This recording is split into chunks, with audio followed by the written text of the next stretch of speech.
Hello and welcome to another Office Hours capsule. That's right. Capsule. My name is Paul, Berserker01, Batman Shell, your humble host and space bartender here at the AstroPub, your space bar at the end of the universe. Sit back, relax, enjoy the show. We got a good one for you. There's a reason why I put that helmet on, because for those of you who don't know me, I am a longtime fan of big stompy robots. So mechs, mecha, genre in general has been something I've loved since I was a small Paul. And I have jokingly and not so jokingly said that I think that mechs would be a great addition to Star Citizen, and I was a big supporter of the ATLS when it came out, even when everybody else was getting mad at it. So today, I usually don't do reaction videos, but I do want to watch this video on the latest addition to Star Citizen's sort of power armor lineup, the Argo ATLS GEO. And I do want to also talk a little bit about what it might mean for the future of the game, especially when it comes to armor and some things that people have been requesting a lot, because I do think this is sort of a sneaky segue into that. But before we do that, let's watch the video so we can understand exactly what the Argo ATLS GEO is, according to CIG's own words.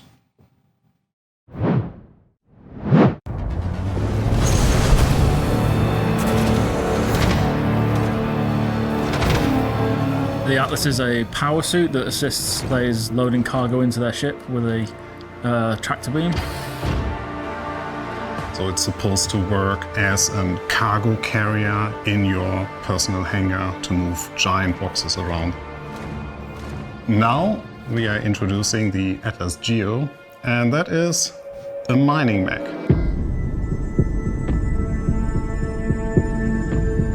The GEO, Also, they call it a mech, okay? They call it a mech. whose beam is a vehicle mining beam. But with the press of a button, you can reduce the power to fit the expected power of an FPS mineable. The GEO does not have the regular tractor beam, it only comes with the mining arm and the mining laser. But the biggest improvement, or the biggest addition that the GEO will have, is a giant backpack. It's like one of the regular cargo boxes. You can just pop it in. It'll fill it with ore as you mine. And it's got a little multi-tool storage on the bottom where you have your multi-tool, mining gadget, and the big FPS tractor beam. You can also bring spare containers, so once the container on your back is full, you can then detach it and replace it with a new one. But the most unique thing about the GEO is a new functionality: jump and hover. On the bounce! So the jumping is my favourite bit of it. It lets you jump quite high. You've got to charge up the jump first, of course, but then you can leap quite big distances. You can enforce the jump or simmer down the jump or the landing process by firing the thrusters. You can press space to jump and then keep pressing space or hold it to give a thrust and kind of fly. While you're in the air, you can maintain a small hover. You can adjust your aiming as you're landing. If you get stuck in a ravine or something, you can jump out to escape. It's hilarious. It's fun. We also did some updates to the existing Atlas, so it has now a health bar integrated into the frame, so you always see the health status of your Atlas. It also has a battery slot now, not used as of now, but will be used once the engineering gameplay comes in. And apart from that, we did some tweaks to the animations, so there are some death animations that we now have. We've added some small thrusters that allow you to land a little bit more gracefully when you're falling from a cliff, or when you jump out of a ship, or falling from a greater height. I'm a vehicle artist, but I love big robots just as much. Woo! It's much smaller than the Rock, so you can compact it back in the cargo bay of a bigger ship much easier. I personally enjoy it more because it's a big stompy robot. So we hope that you are excited for the new ATLS GEO. We are really happy to give it out the way it is right now. It gives us also some opportunity to revisit some of the FPS mining and RC mining. And we are happy to continue developing or continue improving or expanding on the ATLS going forward.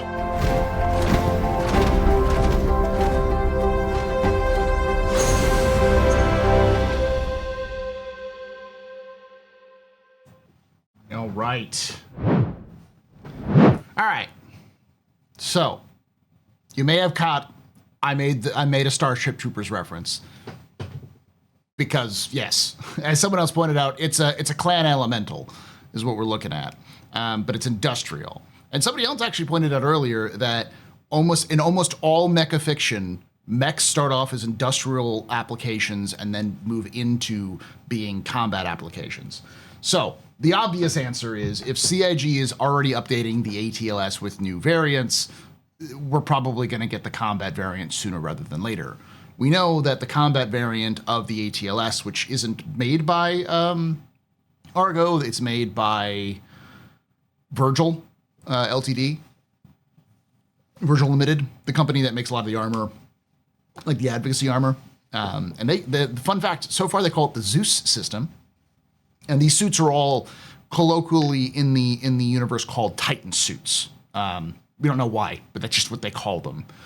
So the if they're iterating on it, and we know that they actually showed up in the Squadron 42 monthly reports that they were working on the Titan suits to make them function. We know that it's going to be in there. The question is that will CIG hold it back until the release of Squadron 42, or they release it sooner? That's a good question. I wouldn't put the bets on it being sooner because CIG seems to have a lot of backlog of vehicles and ships that they're releasing this year. Pretty much 1 or 2 every patch, which is pretty big. And that's the reason why we got same things like the Mark II Hornet and the F-8C earlier. Why we got them like last year and a year before that was because they didn't have a ton of people left in their ship team, and so they still needed to sell ships, so they decided to take what they had already had completed with Squadron 42 and release it. Now that's not confirmed, but based off of what we've seen, that's the case. So that's the reason why those assets got moved over. I do believe that now CIG's in a good position where, as a result, we probably won't see the Titan suit, the combat version, coming out until closer to Squadron 42. So I wouldn't take it as that, but there are 2 things they mentioned specifically in there. Number 1, jump jets. People have been asking for something like jump jets for traversal since the beginning of the project. It didn't always make sense based off of what CIG wanted to do, but as long as there is some sort of limitation, better mobility in combat is probably not a bad thing, especially since when you're jumping around, you're creating, skylining yourself. It's a lot easier to see you. And they've also added the addition of things like effectively wall hacks with the FPS scanning that I don't think it would be too out of place for some sort of combat armor that has some kind of jump jet technology, at least with the Titan suits, if not smaller armors, or at least like a backpack slot you can use. But the fact that it's in there means that they have that technology. And it's important to note that CIG rarely ever just develops one thing and sits on it. They usually develop something so they can specifically reuse that in future, like armor or weapons or ships. The other ship that was not displayed but was in the game for a bit for testing was the Drake Golem, and that's a great example of reuse because like the cockpit is basically the mule, and the engines are from the cutter. It's all sort of a kit bash of creating a mining ship. So CIG is in that stage of using the assets they have and building an asset library so they can then use those assets to create various things much quicker, iterate much faster. I do believe also this means that we're going to see more ATLS variants this year. There is a famous image, which I will pull up and show you all, which has been around the community for literal years. This has been around since, I think, 2019.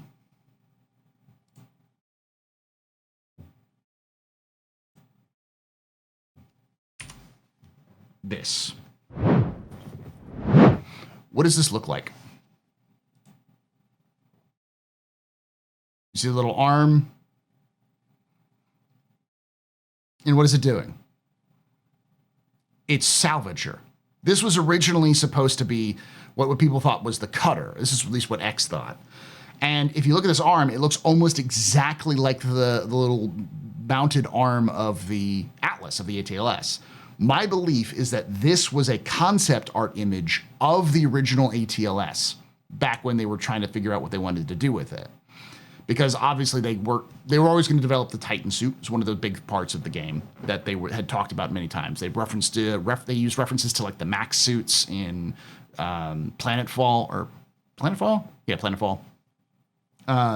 As an inspiration.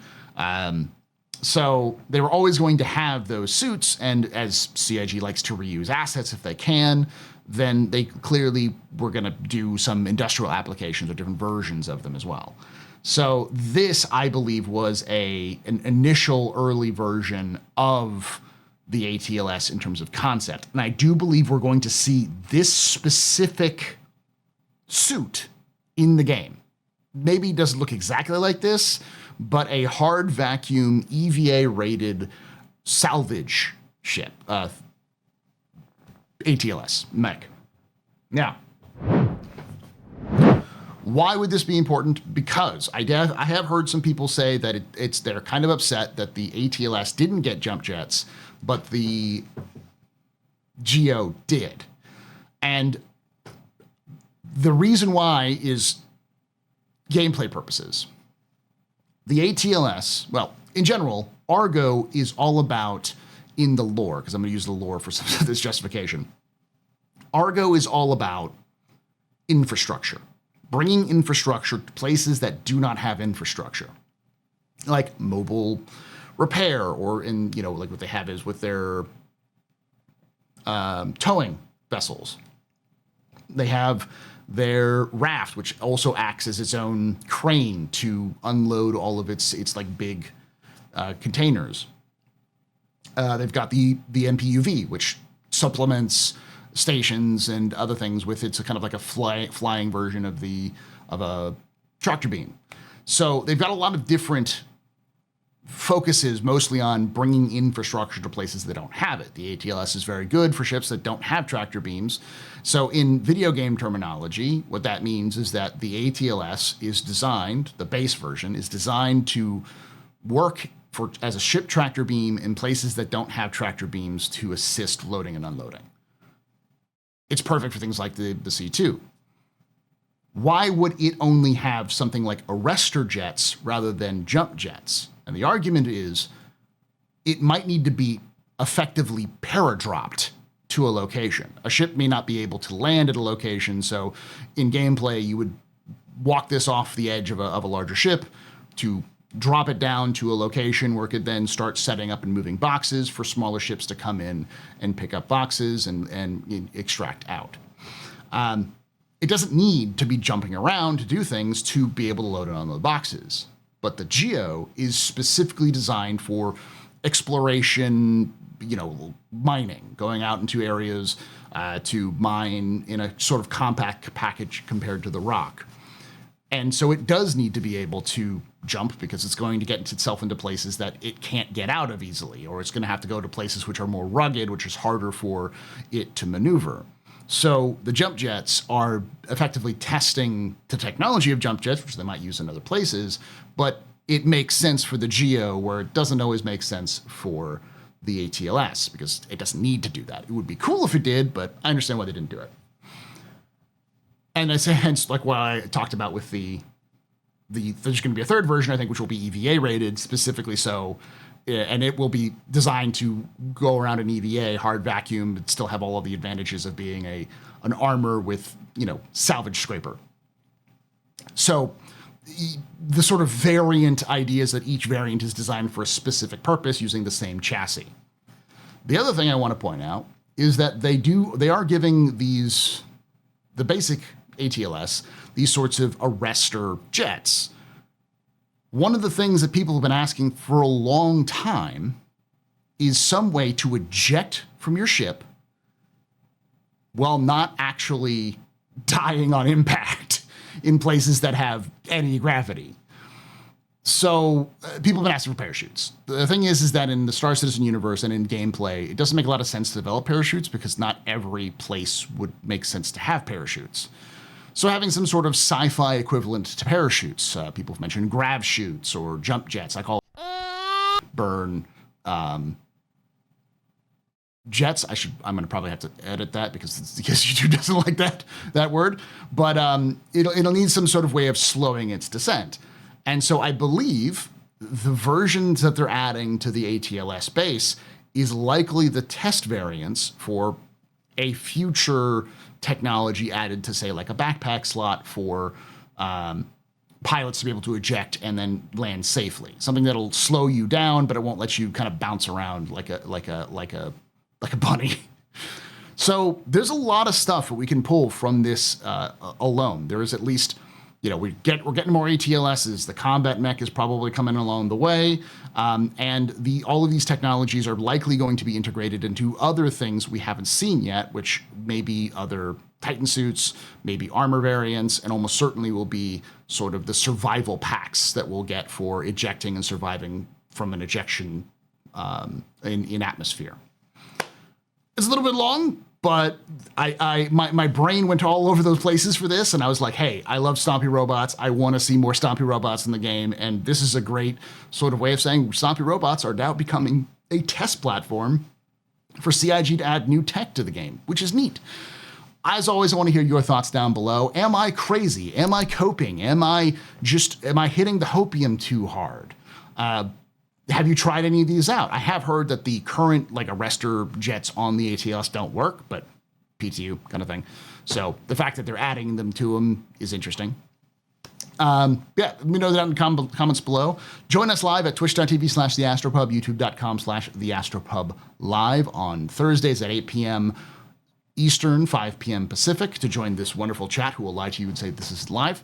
And as always, if you enjoyed this, hit the like button, subscribe for more content, and hit the bell icon to be notified when these release. And like I always say, hope to see you someday in the black.